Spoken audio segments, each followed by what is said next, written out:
अस्सलामुअलैकुम एवरीवन। देखें, timing depend करती है आपके केक बैटर की कंसिस्टेंसी पर, नंबर 1, और नंबर 2 आपके फ्लेम पर। ए टू जी आप केक बनाने में माहिर हो जाएंगे अगर आज की ये वीडियो मुकम्मल देख लेंगे तो इंशाल्लाह इसके बाद गलती की कोई गुंजाइश बाकी नहीं रहेगी और आपका केक स्पॉन्ज कभी भी ख़राब नहीं होगा। बिस्मिल्लाहिर्रहमानिर्रहीम। तो आज मैं आपके लिए लेकर आई हूँ अंडों के बगैर बनने वाला सूजी का ये परफेक्ट केक। तो आप मेरे साथ रहिए और रेसिपी को फुल वॉच कीजिए। तो फिर चलें स्टार्ट करते हैं। तो सबसे पहले हम मिक्सी का एक जार लेंगे और मिक्सी जार के अंदर पानी का एक कतरा भी मौजूद नहीं होना चाहिए। अंदर से हमारा जार मुकम्मल ड्राई होना चाहिए। तो चलिए अब मैं इसमें 1 कप सूजी लूँगी। सूजी हमने पहले ही छान के रख ली है। तो यहाँ पर हाफ़ कप मैं चीनी ऐड करूँगी और चलें इसको अब हम ग्राइंड कर लेते हैं ताकि हमारी सूजी और चीनी दोनों का पाउडर बन जाए। तो पाउडर फॉर्म में लाने के बाद इसे हम एक बाउल में शिफ्ट कर देंगे। तो यहाँ पर मैं इसमें ऐड करती हूँ बेकिंग पाउडर जो कि हाफ़ टेबल स्पून है। बेकिंग सोडा मैं इसमें 1 टीस्पून के बराबर ऐड करूँगी और 1 पिंच या फिर आप हाफ़ टी स्पून कह लें, इसमें हम नमक ऐड कर देंगे। तो इन तमाम ड्राई इंग्रेडिएंट्स को हम अच्छे से एक बार मिक्स कर लेते हैं। तो यहाँ 1/4 कप मैं कुकिंग ऑयल शामिल करूँगी। बस ख्याल रखना है कि मस्टर्ड ऑयल नहीं होना चाहिए क्योंकि इसकी स्मेल बहुत ज़्यादा तीखी होती है। तो यहाँ पर 2 से 3 ड्रॉप हम वनीला एसेंस के डाल देंगे जिससे हमारे केक के अंदर एक आर्टिफिशियल फ्लेवर आ जाएगा। तो यहाँ पर इसमें हम हाफ़ कप दूध ऐड करेंगे। दूध ऐड करने के बाद एक बार इन तमाम चीज़ों की हम अच्छे से मिक्सिंग कर लेते हैं। तो फ्रेंड्स, सूजी से बनने वाला केक बहुत ज़्यादा स्पॉन्जी होता है तो इसलिए हमने इसमें पहले हाफ़ कप दूध ऐड किया। अगर हमें ज़रूरत और महसूस हुई इसमें दूध डालने की तो हम बाद में इसमें दूध यूज़ करेंगे क्योंकि सूजी बहुत जल्द अपने अंदर दूध को या फिर पानी को एब्जॉर्ब कर लेती है। तो यहाँ पर हम इसे हल्के हाथों से मिक्स करते जाएंगे। बहुत अच्छी तरह हमने इसको मिक्स करना है, इसी तरह हिलाते हुए ताकि इसमें कोई भी गुठली या लम्स बाकी ना रहे। तो लगभग 3 से 4 मिनट आपने इसी तरह स्पैचुला की मदद से इसको मिक्स करते जाना है। मेरी तमाम टिप्स को आपने इसी तरह फॉलो करना है तो आपका केक परफेक्ट बनकर रेडी होगा। तो यहाँ पर मुझे इसके अंदर दूध और ऐड करने की ज़रूरत महसूस नहीं हुई। ये देखें, आप इसकी कंसिस्टेंसी चेक करें, बस इतनी इसकी कंसिस्टेंसी होनी चाहिए, ना तो बहुत ज़्यादा थिक हो और ना ही बहुत ज़्यादा रनी हो। और एक बात याद रखें कि आपने सूजी के बैटर को रेस्ट लाजमी देनी है क्योंकि सूजी इसमें फूलती है। तो जब तक हम इसको रेस्ट देते हैं 15 मिनट के लिए, तब तक हम अपने पतीले को भी प्री हीट कर लेते हैं। तो पतीले को मैंने चूल्हे पर चढ़ा दिया है दम वाली फ्लेम पे। तकरीबन 15 मिनट के लिए हम पतीले को भी छोड़ देते हैं। तो जब तक ये दोनों चीज़ें रेडी होती हैं हम अपना मोल्ड भी रेडी कर लेते हैं। तो 1 टेबलस्पून कुकिंग ऑयल हम इसमें डालेंगे और ब्रश की मदद से इसके पैंदे में अच्छे से हमने स्प्रेड कर देना है। तो बस ऑयल इसमें स्प्रेड करने के बाद हम एक पेपर लेंगे और इसके पैंदे में हमने इस तरह बिछा देना है। आप चाहें तो बटर पेपर का भी यूज़ कर सकते हैं या फिर नॉर्मल पेपर आप ले लें और इस तरह इसको अच्छे तरीके से कवर करें कि इसके पैंदे में कोई भी हवा का ज़रा मौजूद ना रहे। तो यहाँ पर इसे अच्छे से हम सेट करेंगे और सेट करने के बाद तकरीबन 1 टेबलस्पून हम फिर से इसमें टपकाएंगे और ब्रश की मदद से हर तरफ से इसको स्प्रेड करेंगे और इसके किनारों को भी अच्छी तरह हमने ग्रीस कर देना है ताकि जब हम केक को निकालें तो फिर इजीली वो इसमें से निकल आए। तो यहाँ पर बैटर हमारा रेडी हो चुका है। 15 मिनट के बाद अब हम इसको चेक कर लेते हैं कि इसकी क्या कंडीशन है। तो यहाँ पर आप भी देख सकते हैं कि सूजी काफ़ी हद तक फूल चुकी है।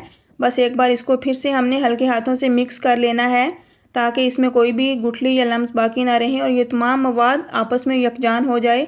तो बस इस तरह सूजी को मिक्स करने के बाद अब हम इसमें हाफ़ कप मैदा या फिर गेहूं का आटा यूज़ करेंगे। मैंने यहाँ पर गेहूं का आटा यूज़ किया है और ये आटा आपने छान कर यूज़ करना है। आप चाहें तो मैदे का भी यूज़ कर सकते हैं। तो बस इसको अब हमने इस तरह लपेटते हुए इसके अंदर फोल्ड करते जाना है। तो यहाँ पर हमें दूध की और ज़रूरत होगी क्योंकि पहले हमने जो दूध यूज़ किया था वो सूजी के हिसाब से था। अब हमने इस आटे के हिसाब से भी इसमें दूध डालना है क्योंकि ये बहुत ज़्यादा थिक हो चुका है।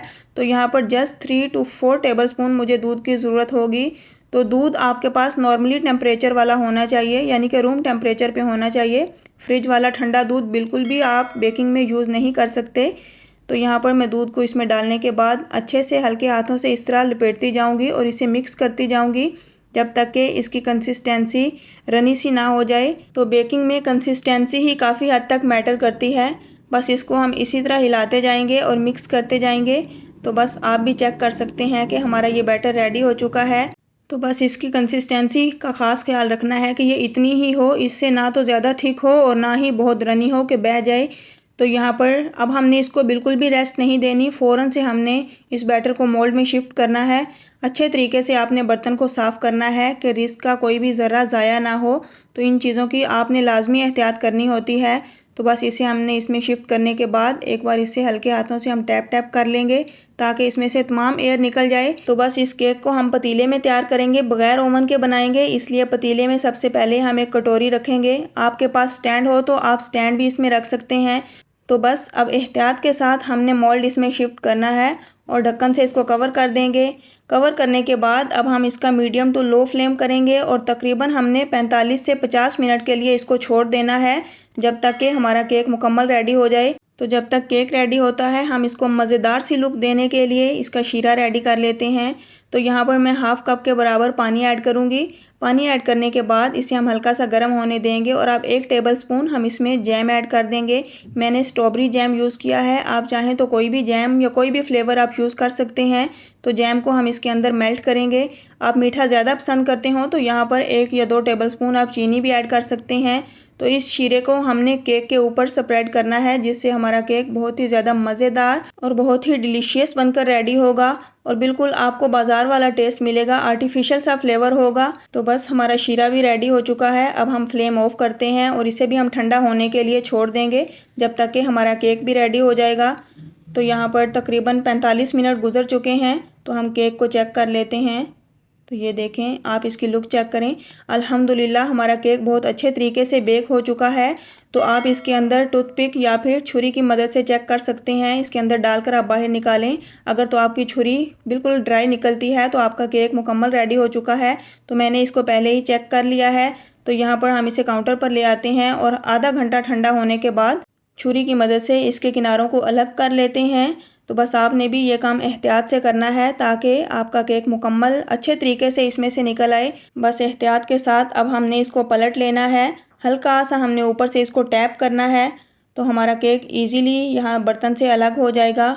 आप भी देख सकते हैं कि ये कितने अच्छे तरीके से बाहर निकल आया है और कितना इजीली ये इसका पेपर भी हमने हटा दिया है। तो बिल्कुल आपने भी इसी तरह मेरी टिप्स को फॉलो करते हुए ये केक लाजमी तैयार करना है। तो इंशाल्लाह आप जब मेरी एक एक टिप को फॉलो करते हुए ये केक बनाएंगे तो इसके माहिर हो जाएंगे और आपका केक कभी भी ख़राब नहीं होगा। ये बहुत ज़्यादा नरम और सॉफ्ट बनकर तैयार हुआ है। तो यहाँ हमारा शीरा भी अच्छे से ठंडा हो चुका है। तो अब इस स्टेज पर हम इसमें शीरा डाल देंगे। तो शीरा डालने के बाद एक बार ब्रश की मदद से हम इसको इसके ऊपर अच्छे से स्प्रेड करेंगे ताकि इसका फ्लेवर तमाम केक के अंदर रच बस जाए। तो जो बाकी का शीरा है हम इसके किनारों पे डाल देंगे और इसे भी अच्छे से कवर कर देंगे। तो यहाँ पर मेरे पास कटे हुए बादाम है, ये इसके ऊपर डालने के बाद हम छुरी या फिर स्पैचुला की मदद से इसको इस तरह प्रेस करेंगे ताकि ये अच्छे से इसके ऊपर चिपक जाएँ। तो यहाँ मेरे पास पिसी हुई नारियल है, तो ये इसके ऊपर डाल देंगे। आप अपनी मर्ज़ी के ड्राई फ्रूट्स यहाँ पर डालने के बाद इसको सर्व कर सकते हैं। तो यहाँ अब हम इसकी कटिंग कर लेते हैं। तो फ्रेंड्स प्लीज़ वीडियो को लाइक और शेयर ज़रूर किया कीजिए। चैनल पर न्यू हैं तो चैनल को भी सब्सक्राइब कर दें। तो आपकी मोहब्बतों का बेहद शुक्रिया। तो ये देखें, यहाँ पर हमारा स्पॉन्जी फ्लफ़ी सा केक बनकर रेडी हो चुका है। तो आप भी इसी तरह सूजी की मदद से ये केक बनाकर अपने बच्चों को दें। बहुत ज़्यादा हेल्दी होने के साथ साथ बहुत ही ज़्यादा मज़ेदार भी है ये। आपको यकीन ही नहीं आएगा कि आपने इसे घर पर बनाया है, वो भी चंद सादा से इंग्रेडिएंट से। तो होप सो आपको मेरी ये रेसिपी ज़रूर पसंद आई होगी। मिलती हूँ नेक्स्ट एक मज़ेदार रेसिपी के साथ। मुझे अपनी दुआओं में याद रखिए। अल्लाह हाफिज़।